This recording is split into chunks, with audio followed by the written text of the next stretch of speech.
Oh yeah, oh yeah, oh yeah. Good morning, good evening, good night, good afternoon, good whatever time it is, wherever you are. Welcome to Humanitarian Chronicles. This is Dr. David Osambla, the Dreadlock Doc, the Dreadlock Doctor, or Rasta Doctor, Rasta Doc, Rasta Doctor, Rasta Doc, Rasta Doc. So, okay. So yeah, karibu sana. Welcome back. This is where I tell you stuff about my humanitarian experiences and those of other colleagues of mine whom we worked with that I've met, medical, non-medical, military, and even civilians who have been in the mission fields or have found themselves in situations where, their locations become mission fields, whether it is war or disease outbreak. So yeah, that's why we talk about this. We talk about Broken Souls, Chronicles of a Humanitarian Health Worker. You see that guy over there? That's me in Gaza. No, the bulletproof vest did not have that logo. I put that there. Yeah. And also the helmet. The helmet was there. And it's not like I put it there on Photoshop. What am I saying? What are you hearing? Shauriako.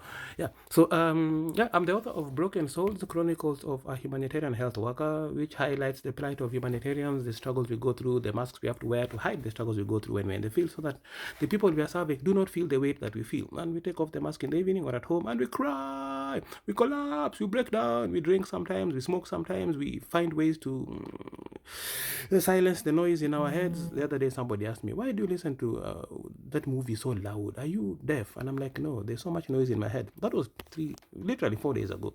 A friend of mine was like, "Yeah, I was watching a movie at very high volume, like properly high volume, and it had subwoofer or stuff like that. So it was really loud in the house, like in a movie theater." I'm like, no. There's so much noise in my head. I need external noise to silence it.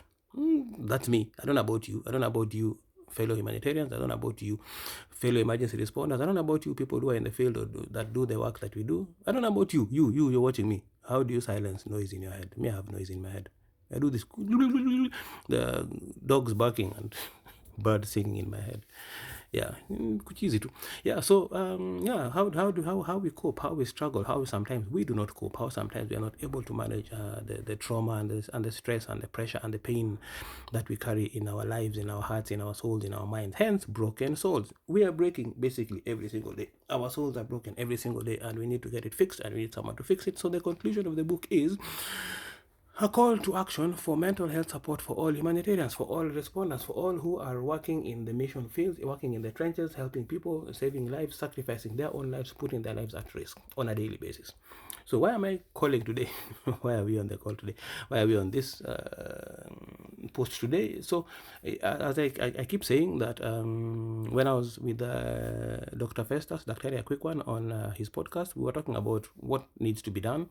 And I keep saying there needs to be a proactive system in place that can provide mental health support across the continuum of care. So that is pre-deployment, during deployment, and post-deployment. It's a whole chain that has to be catered for at the different levels for the same person, for the same groups, for the same entities, so that they're able to cope, whether they're going before they go in, while they're in, and when they're out, able to cope and be able to go back, so that the cycle is not a vicious cycle, but it is whatever vicious, the opposite of that one. It is a good cycle, and they're able to return to work either to the mission field or return to work to their normal day-to-day 8 to 5, or to just to life in general. I know people who've lost their minds completely, unfortunately, when they went into the mission field. I heard a story about a lady, a nurse, who went to the Ebola response in 2014 and came back and never recovered mentally. I don't know whether she's recovered now, but it took her a long time. I know of people who I personally had to support, who are in Gaza, for example, who went in and the first explosion, and people were coming in, some without limbs, some without their head, some half cut in half, babies, children who were completely maimed or destroyed or killed in the explosions that they had and felt in the hospital, and the explosion hit right in the tents, IDP tents outside the health facility, and they crashed immediately. These are people who had 30-40 years of experience in the field, not in the field, in the mission field, but in their various localities where they worked in their countries, came there, probably never had a gunshot, probably seen one gunshot wound when they were treating, and then suddenly, boom, and hundreds of people are coming in, and half of those are dead, and half of those are dead in very horrible ways. And we see that, we live that, we survive that, and when we come out, we are damaged. I am damaged, me, I admit. Me, hey, have you seen Kusambaratika? And that's not why my name is Wasambala. I know Wasambala, apparently, I'm told, in New Zealand or in the Western province, means Kusambaratisha something to Kusambula. So I have Sambula. By the way, Hebu we discuss that story. Wasambala ni kusambaratisha, kusambula kitu. Mimi nimesambulika. Idiot. Okay, so why are we talking today? I keep telling you that, yeah, as Dr. Fester said, I was telling Dr. Fester that there has to be a system. And he said, there's a saying, a quote, I don't know who said it. He's like, yeah, maybe I should be the change I want to see. So I thought to myself, you know what, why don't I go and do something? Maybe a master's or a PhD in mental health in emergency settings so that I can come back and actually start being the change that I want to see. Well, who knows, that might actually work. So I was telling my son Joe is 9 years old.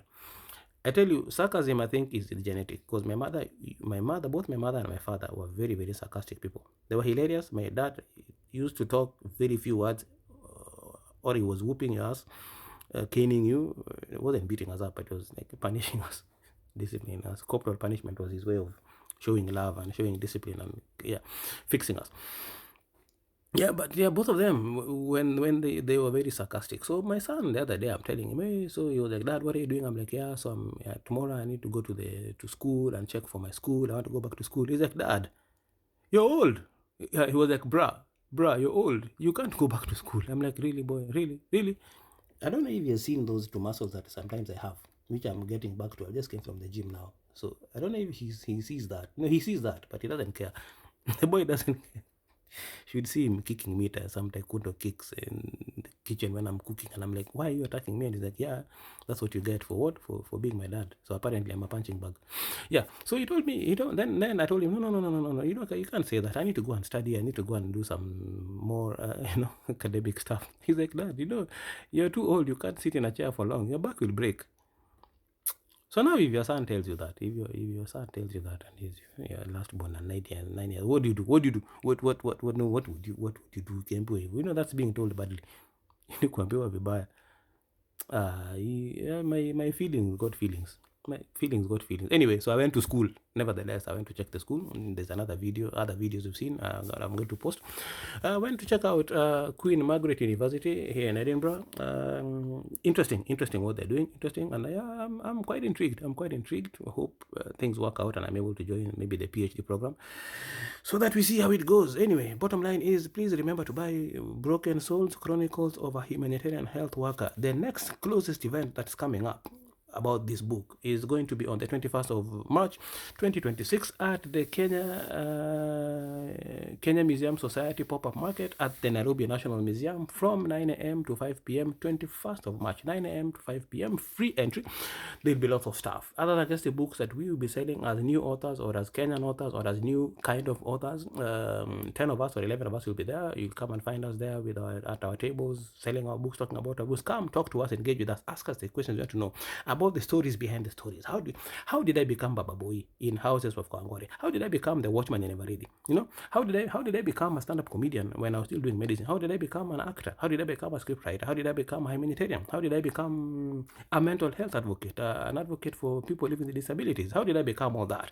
And somehow still kind of remain sane, like at 20% sane. The rest of it is Amanda. Yeah, how did I do all that? Come, let us engage with me, engage with the authors. Buy my book. I'll sign for you. Go and enjoy it. So that's what the biggest event coming up, and the book still remains in other places. It remains at Kibanga Books. It remains at Nuria Bookstore. It remains at the Bookworm Cafe, Gigiri Cottage. It remains at Ratuoro Bookshop in Kisumu City.